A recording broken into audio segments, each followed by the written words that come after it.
Hello and welcome to the 50-cent tour of Thursday, July 11th, 2013. Please find a seat on the Liberty Bus and our tour of the day will begin. Something pretty wild here.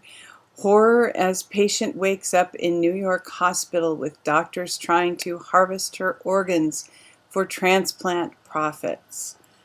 And as I mentioned, I think just a few days ago about the Wallander episode where there's a philanthropist who is, he has an orphanage in Africa, but if somebody has a rare tissue type, he chops them up and sells their organs, and the human body, evidently, if it's young and healthy and has a tissue type that is needed, is worth about $120,000.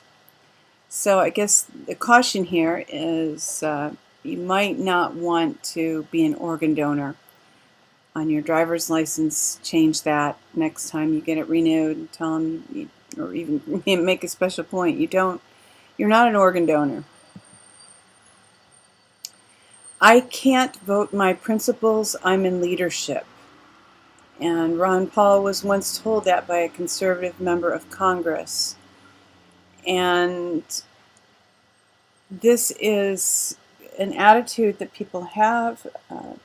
They feel like they owe someone, whatever. If you want to learn a little bit more, if you want to have a little bit deeper understanding of Washington, there's a fictional account that's called House of Cards.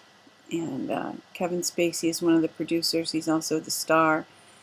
And gives a really interesting insight into Washington. Doesn't get deep into like the cabal and all that. It just shows really the corruption and how corruption is interrelated and kind of becomes a force multiplier. Addiction begins in the brain. Here is what you need to know.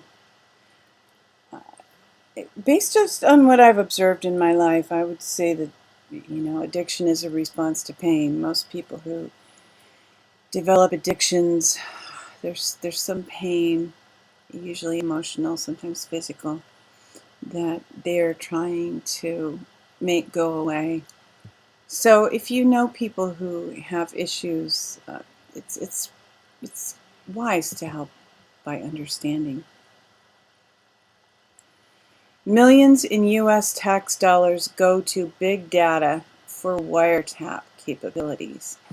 So, of course, you're paying for your own enslavement. The U.S. government uses American tax dollars to pay major internet companies and telecommunications giants like Verizon and AT&T for unprecedented access into millions of phone records and the ability to scour vast online databases.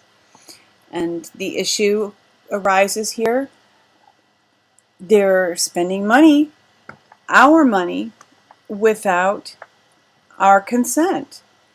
And I don't consent to having the companies that I pay for communication services spy on me.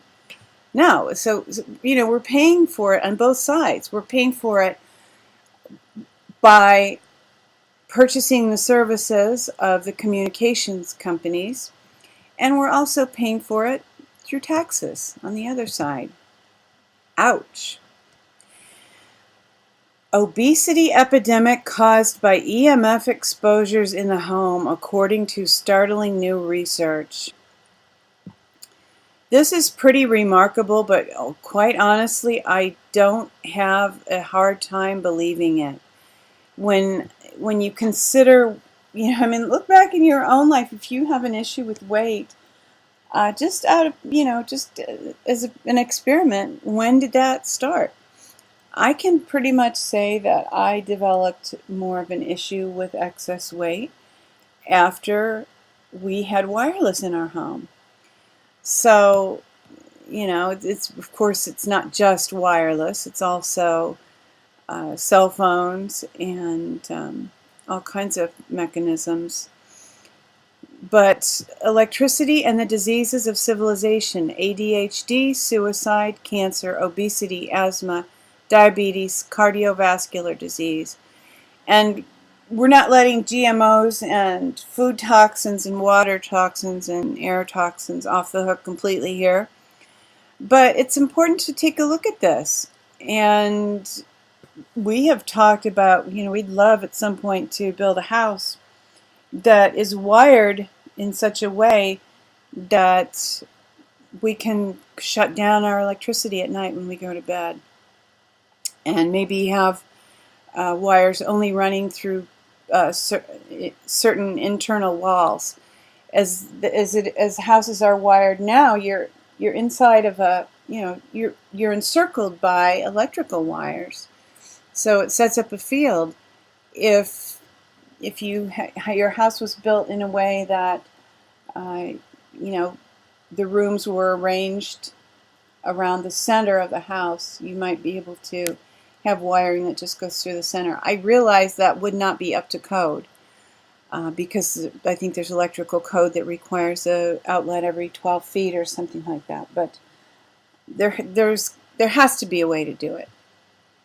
At least I think there probably is, and we need to, all of us need to find ways of finding release from this sort of pollution. Washington is insane. Paul Craig Roberts. Well, if you need some confirmation for that, you can read this article. You probably are already fairly aware that Washington is insane. Maybe not so much insane as just expressly evil in many respects. Research: Roundup toxicity much worse than what Monsanto and the government claims. If you have a garden, I hope that you have an organic garden. I hope that you are making a huge effort to purchase organic foods. And what a dream to put these people out of business someday. 3 words we need to stop using. The beginning of wisdom is to call things by their proper name, according to Confucius. Defense, the Department of Defense, that used to be called the Department of War, which it, of course, is. It helps us to stay focused when we call things what they really are. Revenue, the Internal Revenue Service. Revenue is a business term referring generally to positive cash flow gained from doing business. That what the IRS does not fit that definition. Recovery, the recession, give me a break. Just let it die. We are in depression, and we've been in a depression since 2001. Real incomes have been steadily falling since then, with a brief illusory reprieve caused by the housing bubble spending binge of 2005-2007. So we're not in a recovery. Don't be fooled by these words. And as George Orwell said, political language is designed to make lies sound truthful and murder sound respectable. Yeah, the Department of Defense. Might as well call it the Department of killing people in other countries so you can take over their resources. In recent years, that's what it's become. And now, on the lighter side of the news, I wouldn't exactly call this good news, but not quite as heavy as some of the other articles. School head lice policies require a new look at old standards. And traditionally, if students have had lice or nits, they were sent home. And now schools are re-examining no-nit policies. This whole issue, when my children were young, actually my daughter was in high school, and someone asked to borrow her brush, and she got head lice. and it was very difficult getting rid of it. Actually, those very toxic shampoos are not that effective.